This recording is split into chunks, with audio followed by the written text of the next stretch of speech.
Hey everyone, welcome to another review, and this review is for the movie Insidious Chapter 3. Yes, I'm a big fan of the Insidious movies.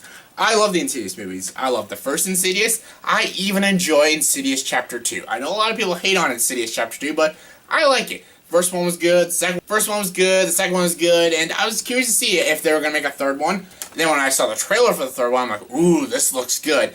But then I found out it was a prequel, and I'm like, okay, it's a prequel, and it's not directed by James Wan.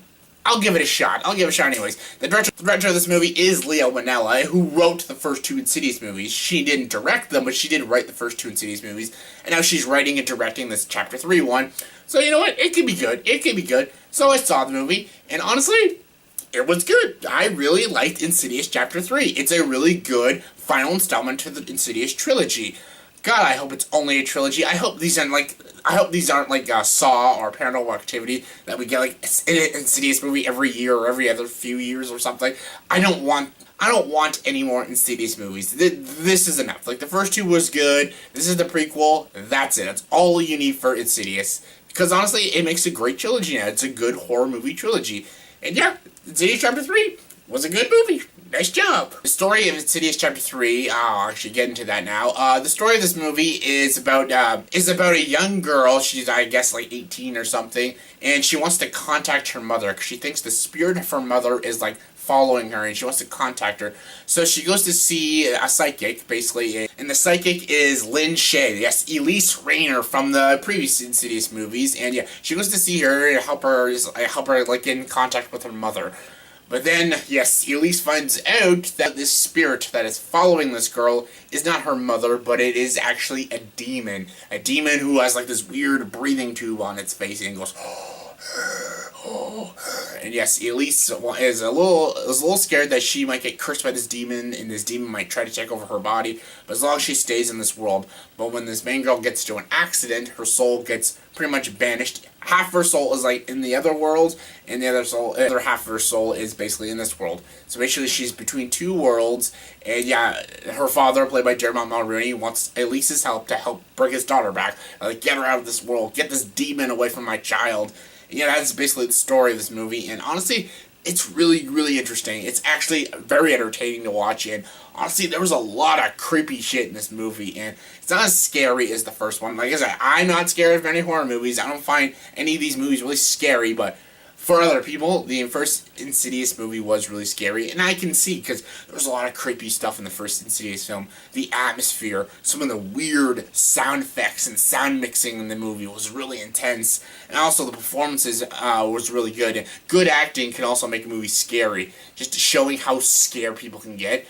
Makes you scared. Like Patrick Wilson and Rose Byrne from the first two Insidious movies, they were really good. They got new actors. The new actors in this movie were good. I'm glad Lin Shaye returned for this movie because she's great. She's like my favorite in all these movies. And yeah, like Dermot Mulroney was okay. And this young girl who plays this lead girl, she was fine too. And yeah, what made this movie good was its atmosphere. There was some really good atmosphere in this movie. And no CG. Like, it didn't pull a poltergeist and add a lot of CG in this movie and made it look fake. No, some of these when they go into, like, the other world, the Further, I think it's called, or the Farther or something. Yeah, the Further, or whatever it's called, yeah. Like, every time they go into, like, the other world, it's all very practical, it's all very dark, it's very, very dim-lighted, and all these people, they're actually people, they got actors to play these people with all this weird, gross makeup, and even the demon with the mask, like, that's an actor with all this good makeup on him and this good mask on him.